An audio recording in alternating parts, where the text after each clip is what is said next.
Assalamualaikum warahmatullahi wabarakatuh. Kehidupan tidak selalu berjalan mulus. Ada kalanya kita merasa terjatuh ke titik terendah, merasa hancur dan kehilangan arah. Situasi-situasi ini bisa disebabkan oleh berbagai faktor, seperti kehilangan pekerjaan, kegagalan dalam hubungan, masalah keuangan, atau bahkan kehilangan orang yang kita cintai. Ketika berada di titik terendah, dunia tampak suram dan penuh ketidakpastian, membuat kita merasa tidak berdaya dan putus asa. Dengan memahami dan menerima perasaanmu, mencari dukungan dari orang-orang terdekat, tetap aktif secara fisik dan sosial, fokus pada hal-hal kecil yang membawa kebahagiaan, dan menetapkan tujuan-tujuan kecil yang realistis, kamu dapat menemukan jalan keluar dari kegelapan. Ingatlah bahwa setiap tantangan adalah peluang untuk belajar dan tumbuh. Bersama-sama, kita akan menjelajahi cara-cara untuk melewati masa sulit ini dan menemukan harapan di tengah kesulitan. Cara yang pertama adalah terima perasaanmu. Mengalami masa-masa sulit adalah bagian alami dari kehidupan. Namun, seringkali kita merasa tertekan untuk selalu tampil kuat dan tidak menunjukkan kelemahan. Menekan atau mengabaikan perasaan negatif seperti kesedihan, kemarahan, atau frustrasi hanya akan memperburuk situasi. Oleh karena itu, penting untuk mengakui dan menerima perasaan-perasaan tersebut. Mengakui bahwa kamu sedang berada di titik terendah bukanlah tanda kelemahan, melainkan tanda keberanian. Ini adalah langkah pertama menuju pemulihan. Kamu bisa mulai dengan berbicara kepada diri sendiri dan mengakui perasaanmu secara jujur. Misalnya, katakan pada diri sendiri, "Saya merasa sangat sedih dan kecewa saat ini, dan itu tidak apa-apa." Menulis di jurnal juga bisa menjadi cara yang efektif untuk mengungkapkan perasaanmu. Tuliskan apa yang kamu rasakan tanpa sensor, biarkan semua emosi keluar di atas kertas. Menangis juga merupakan cara alami untuk melepaskan stres dan ketegangan emosional. Jangan malu untuk menangis, karena ini adalah proses alami tubuh untuk mengurangi beban emosional. Setelah menerima perasaanmu, cobalah untuk memahami sumber dari emosi tersebut. Apa yang menyebabkan perasaan ini muncul? Apakah ada kejadian tertentu atau rangkaian peristiwa yang memicunya? Dengan memahami akar dari perasaanmu, kamu bisa mulai mencari cara untuk mengatasinya dengan lebih baik. Yang kedua, cari dukungan. Menghadapi masa sulit sendirian bisa sangat menantang. Itulah mengapa penting untuk mencari dukungan dari orang-orang terdekat. Teman dan keluarga seringkali bisa memberikan perspektif yang berbeda dan dukungan emosional yang sangat dibutuhkan. Bicarakan perasaanmu dengan seseorang yang kamu percaya. Ini bisa menjadi sahabat, anggota keluarga, atau bahkan rekan kerja yang memahami situasimu. Berbagi perasaan dengan orang lain bisa membuatmu merasa lebih ringan dan diterima.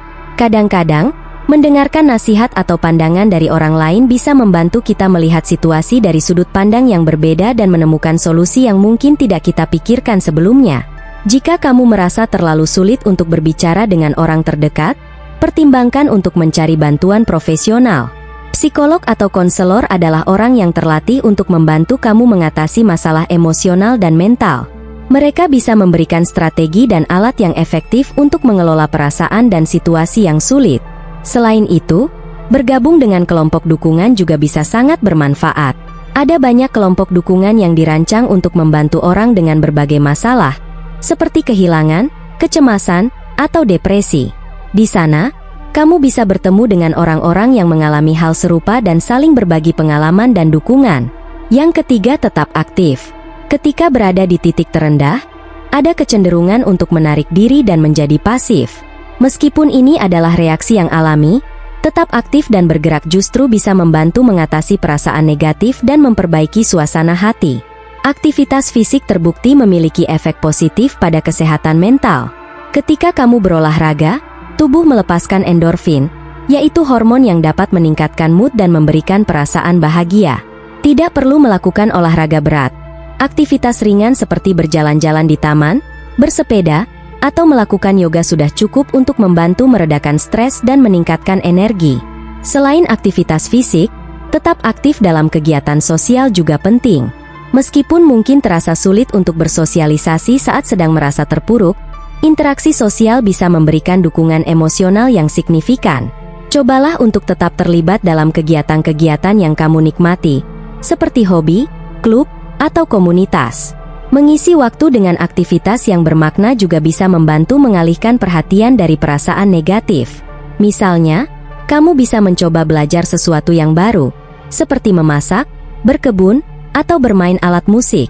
Aktivitas-aktivitas ini tidak hanya memberikan rasa pencapaian tetapi juga bisa menjadi sumber kebahagiaan dan kepuasan. Yang keempat, fokus pada hal-hal kecil. Saat merasa berada di titik terendah, situasi mungkin tampak luar biasa dan sulit untuk diatasi. Oleh karena itu, cobalah untuk fokus pada hal-hal kecil yang bisa membawa kebahagiaan dan kenyamanan. Meskipun tampaknya sepele, hal-hal kecil ini bisa memberikan perasaan positif dan membantu mengingatkanmu bahwa kebahagiaan masih bisa ditemukan di tengah kesulitan.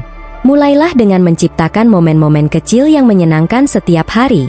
Misalnya, nikmati secangkir kopi atau teh hangat di pagi hari, dengarkan musik favorit, atau luangkan waktu untuk menonton film atau acara TV yang kamu sukai.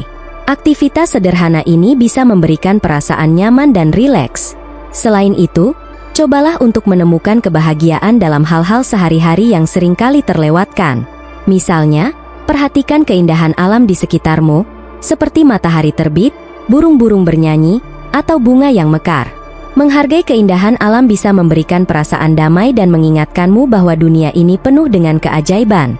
Menulis daftar hal-hal yang kamu syukuri setiap hari juga bisa membantu. Cobalah untuk mencatat 3 hal kecil yang membuatmu merasa bersyukur setiap hari. Ini bisa berupa apapun, mulai dari dukungan seorang teman, makanan enak yang kamu nikmati, hingga momen lucu yang kamu alami. Melalui latihan ini, kamu bisa mengalihkan fokus dari hal-hal negatif ke hal-hal positif dalam hidupmu. Yang kelima, tetapkan tujuan kecil. Ketika situasi terasa luar biasa, menetapkan tujuan kecil yang dapat dicapai bisa memberikan rasa kontrol dan pencapaian. Daripada berfokus pada masalah besar yang sulit diatasi, cobalah untuk memecahnya menjadi tugas-tugas kecil yang lebih mudah diatur.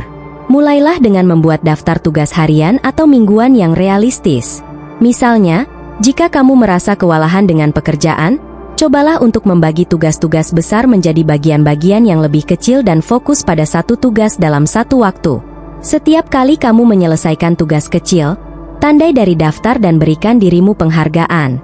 Pencapaian-pencapaian kecil ini bisa memberikan perasaan kepuasan dan meningkatkan motivasi. Selain itu, menetapkan tujuan jangka panjang yang lebih besar juga penting, tetapi pastikan untuk memecahnya menjadi langkah-langkah kecil yang bisa dicapai secara bertahap. Misalnya, jika kamu ingin meningkatkan keterampilan tertentu, buatlah rencana belajar yang terdiri dari langkah-langkah kecil, seperti membaca 1 bab buku setiap minggu atau mengikuti kursus online selama 1 jam setiap hari. Dengan menetapkan tujuan kecil, kamu bisa merasakan kemajuan secara bertahap dan tidak merasa terlalu terbebani oleh tugas-tugas besar. Setiap langkah kecil menuju pencapaian tujuan besar adalah langkah maju yang berharga, dan ini bisa memberikan perasaan kontrol dan keberhasilan yang sangat dibutuhkan saat berada di titik terendah. Yang keenam, belajar dari pengalaman. Ketika berada di titik terendah, seringkali kita merasa hancur dan kehilangan arah. Namun, setiap masa sulit adalah peluang untuk belajar dan tumbuh. Pengalaman-pengalaman ini, meskipun menyakitkan, bisa memberikan pelajaran berharga yang dapat kita gunakan untuk menghadapi tantangan di masa depan dengan lebih baik. Mulailah dengan merenungkan apa yang telah terjadi. Cobalah untuk melihat situasimu dengan jujur dan objektif. Apa yang sebenarnya menyebabkan kamu berada di titik terendah ini? Apakah ada keputusan atau tindakan tertentu yang berkontribusi pada situasi ini? Dengan memahami penyebab dan faktor-faktor yang terlibat, kamu bisa mulai mencari cara untuk menghindari atau mengatasi masalah serupa di masa depan. Selain itu, pikirkan tentang bagaimana kamu bereaksi terhadap situasi ini. Apakah ada hal-hal yang bisa kamu lakukan dengan berbeda untuk mengurangi dampak negatif? Misalnya, mungkin kamu bisa belajar untuk lebih baik dalam mengelola stres atau meningkatkan keterampilan komunikasi untuk menghindari konflik. Belajar dari pengalaman juga berarti menerima bahwa kesalahan adalah bagian dari proses belajar. Jangan terlalu keras pada diri sendiri karena membuat kesalahan. Sebaliknya, anggap setiap kesalahan sebagai peluang untuk belajar dan tumbuh. Setiap kali kamu mengatasi tantangan, kamu menjadi lebih kuat dan lebih bijaksana. Yang ketujuh, ingatlah bahwa semua ini sementara.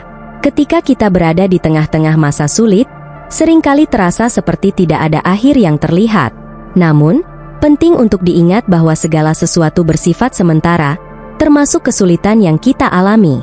Memahami bahwa masa sulit ini tidak akan berlangsung selamanya bisa memberikan harapan dan motivasi untuk terus maju. Perubahan adalah bagian dari kehidupan. Tidak ada yang tetap selamanya, baik itu kebahagiaan maupun kesedihan. Ingatkan diri sendiri bahwa seperti halnya kebahagiaan datang dan pergi, begitu juga dengan masa-masa sulit. Ini adalah siklus alami kehidupan. Salah satu cara untuk mengingatkan diri sendiri bahwa semua ini sementara adalah dengan melihat kembali masa lalu.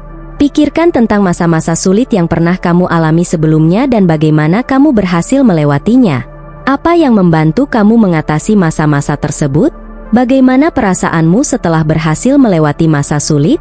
Mengingat keberhasilan-keberhasilan ini bisa memberikan kepercayaan diri bahwa kamu juga bisa melewati masa sulit saat ini. Visualisasi juga bisa menjadi alat yang berguna. Cobalah untuk membayangkan dirimu di masa depan setelah melewati masa sulit ini. Bagaimana perasaanmu? Apa yang telah kamu capai? Gambaran positif tentang masa depan bisa memberikan dorongan motivasi untuk terus berjuang. Yang kedelapan, jaga kesehatan mental dan fisik. Ketika menghadapi masa sulit, menjaga kesehatan mental dan fisik adalah hal yang sangat penting.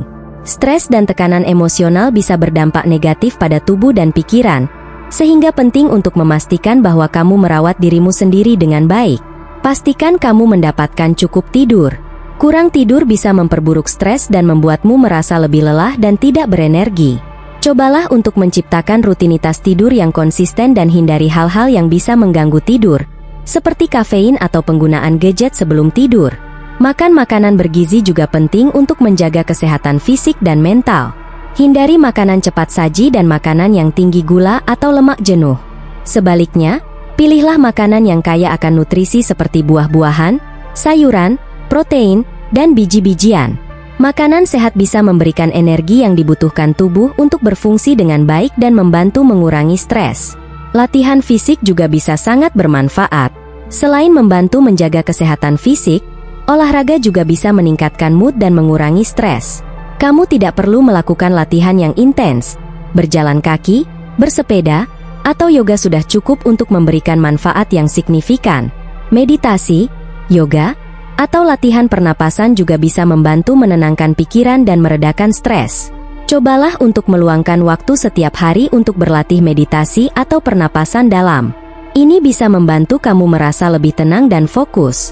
Yang kesembilan, jangan membandingkan dirimu dengan orang lain. Setiap orang memiliki perjalanan hidup yang unik dengan tantangan dan keberhasilan yang berbeda. Membandingkan dirimu dengan orang lain hanya akan membuatmu merasa lebih buruk dan mengurangi rasa percaya diri. Oleh karena itu, penting untuk fokus pada dirimu sendiri dan tidak terjebak dalam perangkap perbandingan sosial. Media sosial seringkali menjadi sumber utama perbandingan yang tidak sehat. Ingatlah bahwa apa yang kamu lihat di media sosial seringkali hanya sorotan terbaik dari kehidupan seseorang dan bukan gambaran lengkap. Setiap orang menghadapi tantangan dan kesulitan mereka sendiri, meskipun mungkin tidak terlihat dari luar. Cobalah untuk membatasi waktu yang kamu habiskan di media sosial, atau berhenti mengikuti akun yang membuatmu merasa tidak puas dengan dirimu sendiri. Fokuslah pada apa yang membuatmu bahagia dan bangga akan dirimu sendiri. Yang terakhir, berikan waktu untuk dirimu sendiri. Pemulihan dari masa sulit membutuhkan waktu, dan penting untuk memberikan waktu bagi dirimu sendiri untuk menyembuhkan dan bangkit kembali. Jangan terburu-buru untuk merasa lebih baik atau mengatasi semua masalah sekaligus. Bersabarlah dengan diri sendiri dan hargai setiap langkah kecil yang kamu ambil menuju pemulihan. Setiap orang memiliki waktu pemulihan yang berbeda, jadi jangan membandingkan diri sendiri dengan orang lain. Biarkan dirimu merasakan dan menjalani proses pemulihan dengan ritme yang nyaman bagimu. Terima bahwa ada hari-hari yang mungkin terasa lebih sulit daripada yang lain, dan itu adalah bagian dari proses. Gunakan waktu ini untuk merawat diri sendiri. Lakukan hal-hal yang membuatmu merasa bahagia dan rileks. Mungkin itu berarti membaca buku favorit, mendengarkan musik, atau menghabiskan waktu di alam. Apapun yang membuatmu merasa tenang dan puas, luangkan waktu untuk melakukannya. Selain itu, pertimbangkan untuk menciptakan rutinitas harian yang sehat. Rutinitas bisa memberikan struktur dan rasa normalitas yang sangat dibutuhkan saat menghadapi masa sulit. Bangun dan tidur pada waktu yang sama setiap hari, makan makanan sehat, dan luangkan waktu untuk aktivitas fisik dan relaksasi. Berada di titik terendah dalam hidup adalah pengalaman yang sangat menantang, tetapi juga merupakan peluang untuk belajar dan tumbuh. Dengan menerima perasaanmu, mencari dukungan, tetap aktif, fokus pada hal-hal kecil, dan menetapkan tujuan yang realistis, kamu bisa melewati masa sulit ini. Ingatlah bahwa segala sesuatu bersifat sementara dan bahwa kamu memiliki kekuatan untuk bangkit kembali. Jaga kesehatan mental dan fisikmu, hindari perbandingan yang tidak sehat, dan berikan waktu bagi dirimu sendiri untuk menyembuhkan. Dengan ketekunan dan ketabahan, kamu akan menjadi pribadi yang lebih kuat dan bijaksana setelah melewati masa sulit ini. Menghadapi masa-masa sulit dalam hidup memang tidak mudah, namun setiap tantangan yang kita hadapi bisa menjadi peluang untuk tumbuh dan belajar. Dengan menerima perasaan kita, mencari dukungan, tetap aktif, dan fokus pada hal-hal kecil yang membawa kebahagiaan, kita bisa melewati masa sulit dengan lebih baik. Menetapkan tujuan-tujuan kecil dan mengingat bahwa segala sesuatu bersifat sementara dapat memberikan harapan dan motivasi untuk terus maju. Ingatlah, kamu tidak sendirian dalam perjalanan ini. Dengan dukungan dari orang-orang terdekat dan keyakinan pada dirimu sendiri, kamu bisa melewati masa sulit dan menjadi pribadi yang lebih kuat dan bijaksana. Jangan pernah ragu untuk mencari bantuan jika dibutuhkan, dan percayalah bahwa setiap badai pasti akan berlalu. Masa depan yang lebih cerah menantimu, dan setiap langkah yang kamu ambil menuju pemulihan adalah langkah menuju kehidupan yang lebih baik dan penuh harapan. Demikian yang dapat saya sampaikan, semoga bermanfaat. Wassalamualaikum warahmatullahi wabarakatuh.